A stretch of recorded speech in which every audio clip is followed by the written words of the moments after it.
I cannot afford to live in Canada anymore. Unfortunately, that is the reality of many persons living in Canada.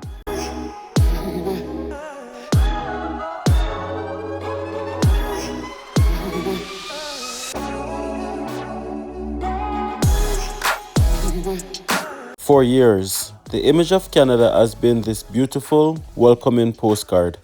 A place of endless opportunities, incredible nature, and the promise of a better life. But what really happens when you peel back the maple leaf? What happens when you look past the headlines and face the real cost of that dream? Is the Canadian dream still alive, or has it become an impossible luxury? Stick around. In this video, I will be sharing my personal cost of living. What does it cost me to live here in Grand Prairie, Alberta? Let's get into the details. As mentioned in the introduction of this video, I will be doing a comprehensive breakdown of what it costs me to live here in Grand Prairie, Alberta. My hope is that if you're seeing this video and you're living in Canada, you can have a factual idea of what it costs to live here in Grand Prairie, Alberta. Or if you're thinking of moving to Canada, you can know what to expect. Now let's start with my biggest expense, my mortgage. My mortgage is $1,688 per month. Now for context, I live in a 3-bedroom, 1.5 bathroom house with an unfinished basement, house that I bought 2 years ago for $275,000. My property taxes is ballpark $3,200 per year, which is scheduled to increase. Now I don't pay my property tax monthly, which is something that I need to probably look at because I usually just come up with the lump sum and make the payment whenever it is due. Now my other expenses are like utilities. Of course, if you have a house, you're gonna have to pay utilities. The utilities that I pay are power and gas, water, and internet. Those are the only utilities that we have. Now, our power and gas in the winter months can be a little bit more expensive than in the summer months. In the summer month, our power bill, which comprises of our power and gas, is ballpark $250 per month. But as it gets colder and we have to start using the furnace to start heating the house, we are looking upwards of $400 to $450 per month for power and gas. Now, water bill is pretty consistent. Our water bill is ballpark $150 per month. Sometimes it's $180, sometimes $160, sometimes $140. So ballpark $150 per month is for our water bill. Now let's talk about our internet bill. So we use a company that also offers home security, which comes with camera, alarm system, also internet. We do not have cable. You can bundle it and you can have your cable, but we decided that if we have internet, we really don't need cable. And we pay $130 per month, which gives us very fast internet. We have our home security system and our alarm system, which is pretty good. We have never had an issue with it.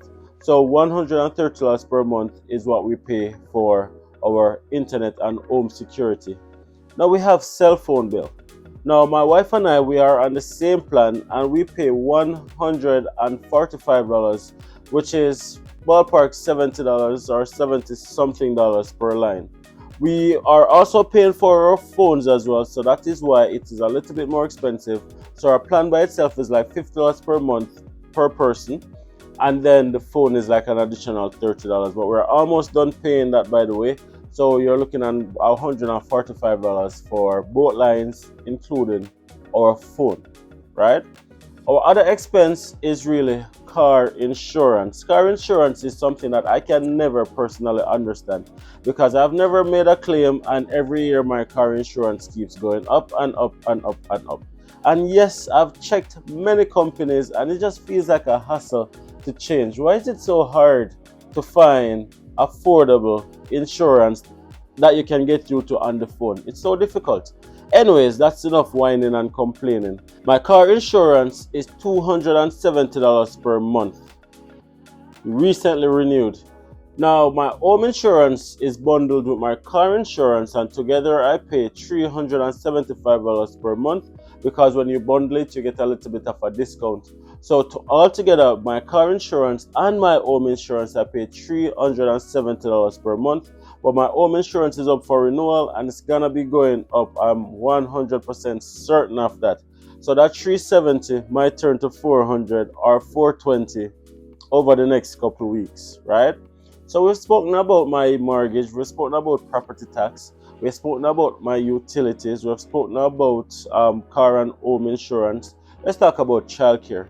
I'm living here in Alberta, and in Alberta you have the affordable childcare grant, which as long as your child is in a full-time registered daycare or day home, you get $350 towards full-time childcare, or the equivalent in part-time, which is divided by 2, of course. Now, my childcare for the month, full-time, for I think it was 300 hours for the month, is $750. So after you take off that 350, you still have an additional 370 something to pay, thereabouts, right? Whatever it works out to. So that is what I pay out of pocket every month for childcare. And again, our child is in full-time day home, so we have to pay the full-time cost in addition to the affordability grant. Altogether, it's $750 for full-time childcare. Now, Alberta is known to be one of the most affordable provinces when it comes on to childcare. You guys can comment right down below and let me know what it costs you to pay childcare in your city or in your province, if it's on par or if it's equivalent. One of the things that is always going up, and that is something that most persons find it more and more increasingly difficult to afford, is grocery. Now, grocery bill has increased significantly over the 6 years that I have been living here in Canada. Now, what I pay for grocery might not be the same what you pay for grocery, because if you guys have watched any of our grocery vlogs, you guys would have probably realized that we purchase the same things every time we go to grocery shopping. So we have an idea, a clear-cut idea of exactly what we're going to get. So we try not to deviate too much because we have a budget. Now, we do grocery shopping every 2 weeks. Now, every 2 weeks, it costs us roughly $350 to buy grocery for every 2 weeks. Now, we're a family of four. We have a special needs child, so we have to buy additional things that you guys might not have to buy. And we're not really fancy, so we're not gonna go out there and buy like steak and all of these things and stuff like that. We're just a regular chicken, little frankfurter, little fishy here and there kind of thing family, right? So depending on what your appetites or your desirables are, it might be a little bit more expensive. So groceries cost us ballpark $700 per month.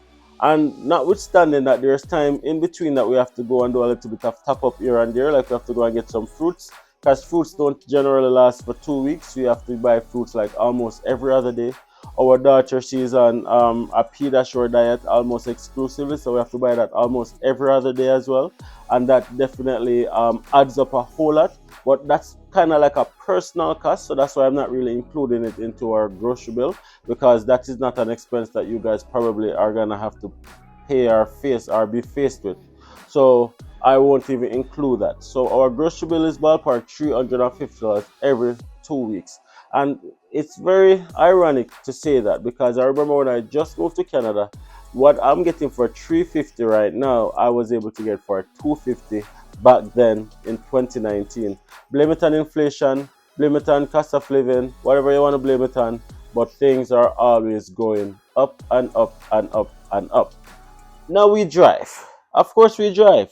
And the car doesn't use water. And unfortunately, it's not an electric car. So we have to buy gas. Now, I do a lot of driving. We have one car. So in order to be economical, we decided that, you know what, even though Nats can drive and she would prefer to have her convenience, that's my wife, by the way, we decided that we're just going to have one car, which equals one car insurance, which equals one gas bill, one maintenance fee, and all of those fun things, right? So our gas bill is roughly $150 every 2 weeks. So we spend ballpark $300 per month on gas. Now we drive. I do a lot of driving because I drop off the kids in the morning. I take my oldest to school, my youngest to day home on the other side of the city. Take my wife to work. Then I myself go to work, or if I come back home if I'm working from home. So there's a lot of driving in between. Luckily, I live in a medium-sized city, so everything is relatively close. 5 to 10, 15 minutes maximum, you're able to get to your location without hassle, and there's little to no traffic here in Grand Prairie, Alberta. So that kind of help us to cut back on our gas bill. So $300 per month is what we budget for gas. So when you add up all of those things, guys, that is what my general cost of living look like here in Grand Prairie, Alberta. There's definitely some miscellaneous costs that's in between that, and those are some personal expenses. Like, of course, you have your credit card bill, you probably have a loan here and there that you have to find money to pay and stuff like that. But not everybody have the same expenses when it comes down to loan and personal things. So I'm trying to cover the things that most persons would have to be faced with, which is your utilities, your rent, your mortgage, your property tax if you own a home, your gas bill, your utilities. Those are the things, your car insurance, those are the things that most people would want to know about. So those are the things that I want to share in this video. Let me know right down below. Is Canada too expensive for you to live? Can you still afford to live in Canada? Let me know right down below. And of course, if you guys are still here all the way to the end of this video, don't be shy. Let me know in the comment section where you are watching from. Like the video, of course, if you enjoy this kind of conversation, and subscribe to the Andersons family if you haven't already subscribed. Until next time, I will see you guys in the next video.